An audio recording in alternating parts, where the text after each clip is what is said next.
Mari belajar politik untuk Indonesia yang lebih baik. Teman-teman, jangan lupa subscribe, like, and comment YouTube saya. Terima kasih. Teman-teman, tidak seperti biasanya, kali ini saya ingin membahas bagaimana pemilu di Amerika Serikat hari Selasa 5 November 2024 ini. Ini adalah suatu pertarungan yang sangat keras antara dua calon Presiden Amerika Serikat, yakni Wakil Presiden Kamala Harris, yang ditantang oleh mantan Presiden Amerika Serikat Donald Trump. Mengapa ini menarik? Karena Anda tahu ini adalah suatu pertaruhan nama, pertaruhan juga kekuatan, dan juga pertaruhan mengenai siapa yang akan bisa memenangkan hati rakyat Amerika Serikat pada 5 November ini. Jika Kamala Harris terpilih menjadi Presiden Amerika Serikat, ini adalah sejarah baru bagi Amerika Serikat. Karena dia adalah perempuan pertama dalam 248 tahun usia Amerika menjadi presiden wanita pertama dan juga yang berasal dari orang kulit berwarna, yaitu keturunan Puerto Rico dan juga keturunan India atau Asia. Dan Kamala Harris ini bukan hanya melahirkan suatu sejarah baru bagi dirinya, tapi juga akan mengagungkan nama Partai Demokrat, karena Partai Demokrat selalu melahirkan tokoh-tokoh yang baru di dalam sejarah Amerika Serikat, seperti Franklin Delano Roosevelt, John Fitzgerald Kennedy, Obama, dan juga tokoh-tokoh yang lain yang dilahirkan oleh Partai Demokrat. Lagi-lagi, mudah-mudahan sejarah baru ini terlahir dan dia akan bisa mengalahkan Donald Trump yang usianya 18 tahun lebih tua dari dirinya. Ini juga merupakan suatu pertarungan antar generasi. Kenapa demikian? Karena Donald Trump sudah berusia 78 tahun. Sementara Kamala Harris masih berusia 60 tahun. Selain itu, Kamala Harris adalah wanita non-kulit putih pertama yang terpilih menjadi Wakil Presiden Amerika Serikat 4 tahun yang lalu. Dan apabila dia terpilih menjadi Presiden Amerika Serikat pada 2024 ini, Kamala Harris adalah wanita pertama Amerika Serikat non-kulit putih yang menjadi Presiden Amerika Serikat sejak proklamasi kemerdekaan Amerika Serikat pada 4 Juli 1776. Anda bisa bayangkan, ya, Amerika Serikat yang menjadi kampiun demokrasi, yang lahir pada 4 Juli 1776, hingga saat ini belum pernah memiliki seorang perempuan sebagai Presiden Amerika Serikat. Dan karena itu, kalau Kamala Harris memenangi pemilu ini, dia akan melahirkan suatu sejarah baru bagi Amerika Serikat yang kemudian masyarakatnya bisa memilih seorang perempuan berkulit berwarna dan setengah warga Asia menjadi Presiden Amerika Serikat. Namun, tentunya Kamala Harris harus bisa bertarung melawan Donald Trump, ya, khususnya di 7 atau 8 negara bagian utama di Amerika Serikat, ya, seperti di Arizona, Nevada, Michigan, Georgia, dan kemudian Pennsylvania, dan kemudian di North Carolina, dan juga di Wisconsin. Jika dia bisa memenangi daerah-daerah yang selalu menjadi pertarungan utama antara Partai Demokrat dan Partai Republik itu, dan bisa memenangi hati rakyat yang selama ini juga masih swing, masih berpindah-pindah antara memilih Partai Demokrat dan Partai Republik, ini bisa menjadi suatu kemenangan yang amat berharga. Kita tahu mengapa swing voters ini sangat menentukan, karena perbedaan antara Kamala Harris dengan Donald Trump saat ini menurut survei itu hanya berbeda 1%, ya. Dan setiap perpindahan suara dari berbagai negara bagian tersebut, ini juga akan menyebabkan seorang calon presiden menang ataupun kalah, ya.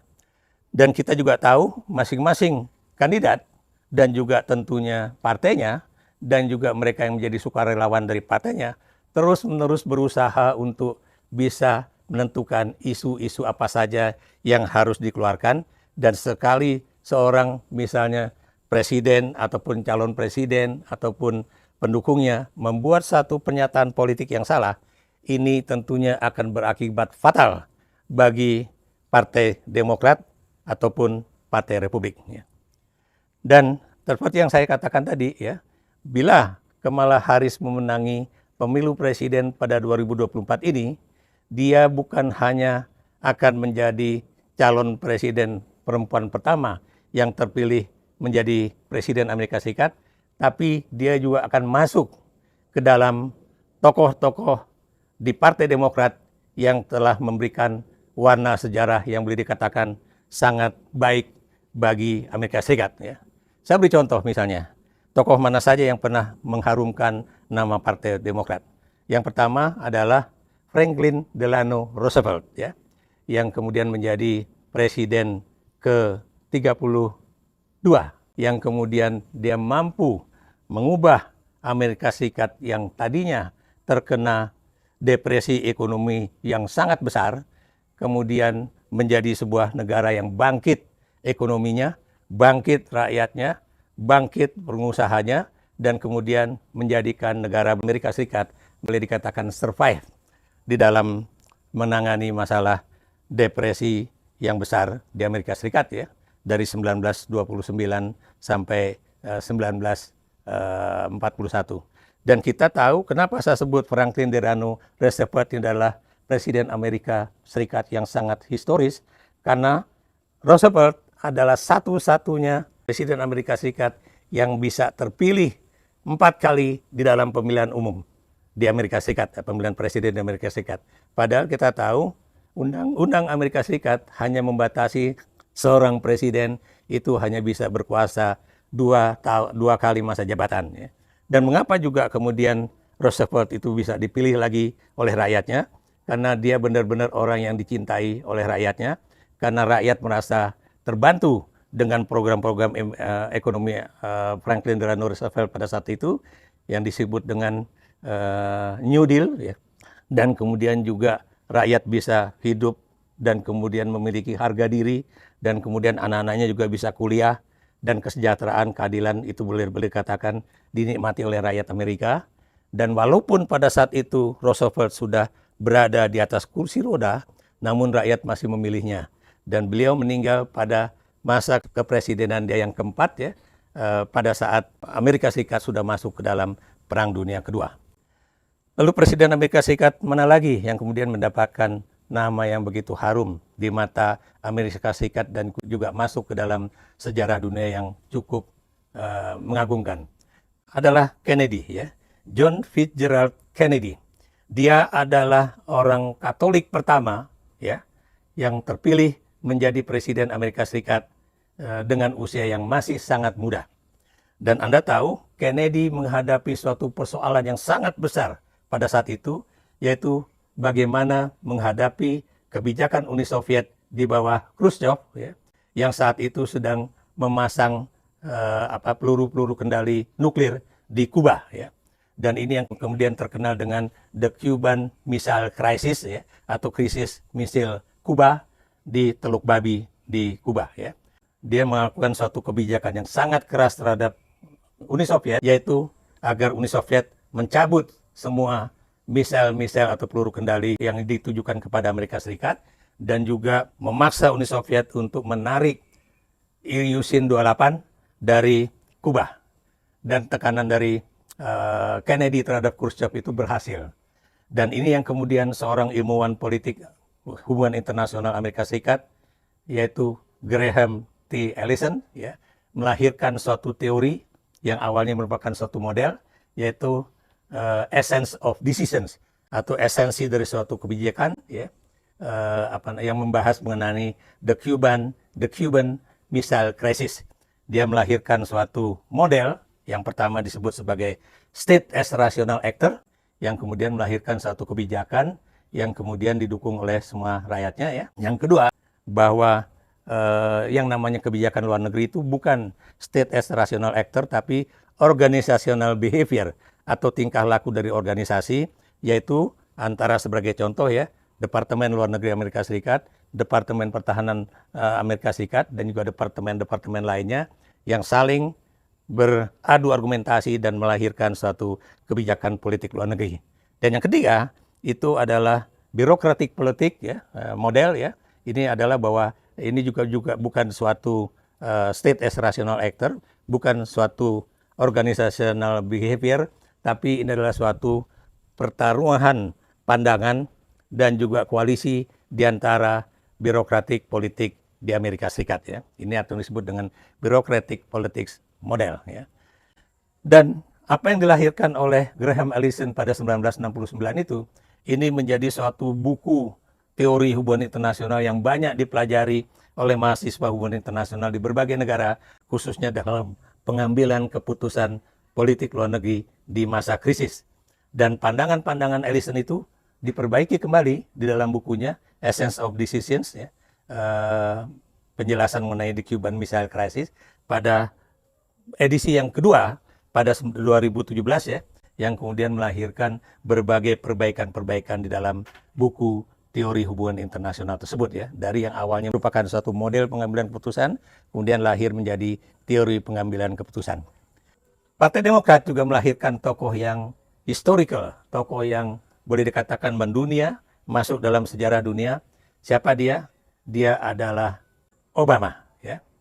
Kenapa Obama masuk ke dalam suatu Presiden Amerika Serikat yang sangat historis? Karena dia adalah orang kulit hitam pertama yang terpilih menjadi Presiden Amerika Serikat ya. Dan satu hal juga yang menarik dari Obama ya, beliau pernah tinggal atau masa kecilnya di Indonesia, bahkan bersekolah di Indonesia ya, di daerah Menteng, dan sampai sekarang itu masih merupakan bagian dari sesuatu yang sangat memorable buat dia karena dia dibesarkan di Indonesia, bersekolah di sekolah dasar Indonesia ya. Dan Anda tahu ketika Obama juga mendapatkan suatu rating yang sangat tinggi, ketika dia ditawari untuk menjadi presiden kembali, dia menolak. Kenapa demikian? Karena dia katakan menurut konstitusi Amerika Serikat, Presiden Amerika Serikat hanya boleh dipilih untuk 2 kali masa jabatan. Dan dia juga mengatakan bahwa kekuasaan itu harus dibagi-bagi dengan orang lain supaya orang lain juga bisa menjadi Presiden Amerika Serikat. Jadi inilah suatu hal yang sangat-sangat mementingkan bukan dirinya sendiri, bukan keluarganya, tapi juga generasi Amerika Serikat mendatang. Ya. Nah, kembali ke Kamala Harris ya. Kalau dia menjadi Presiden Amerika Serikat pertama kaum perempuan, dia juga akan boleh dikatakan bukan cuma masuk ke dalam sejarah Amerika Serikat, tapi dia juga akan membuktikan bahwa seorang perempuan Amerika Serikat ini juga bisa menjadi presiden, walaupun kalau kita perhatikan ya, justru perempuan-perempuan Asia itu jauh lebih dulu menjadi presiden negaranya dibandingkan dengan di Amerika Serikat ya, yang boleh dikatakan sebagai champion demokrasi. Saya beri contoh, Indonesia sendiri pernah memiliki presiden perempuan, yaitu Megawati Soekarno Putri. India pernah memiliki Indira Gandhi, ya. Dan kemudian kita juga tahu ya, Bangladesh, Sri Lanka, bahkan Israel itu juga adalah bagian dari Asia yang juga pernah memiliki seorang kepala pemerintahan, Golda Meir, ya, yang kemudian menjadi pimpinan di Israel puluhan tahun yang lalu. Jadi dari sisi itu Amerika Serikat boleh dikatakan kalah dengan Asia, termasuk oleh Indonesia dalam kaitannya dengan seorang perempuan bisa menjadi presiden Amerika Serikat. Ya. Sekarang, apakah sejarah akan lahir di Amerika Serikat pada Selasa 5 November 2024 ini? Hanyalah rakyat Amerika yang akan bisa menentukannya. Berikan komentar Anda mengenai hal ini. Apakah Kamala Harris ataukah Donald Trump yang akan terpilih menjadi Presiden Amerika Serikat pada 5 November 2024 ini?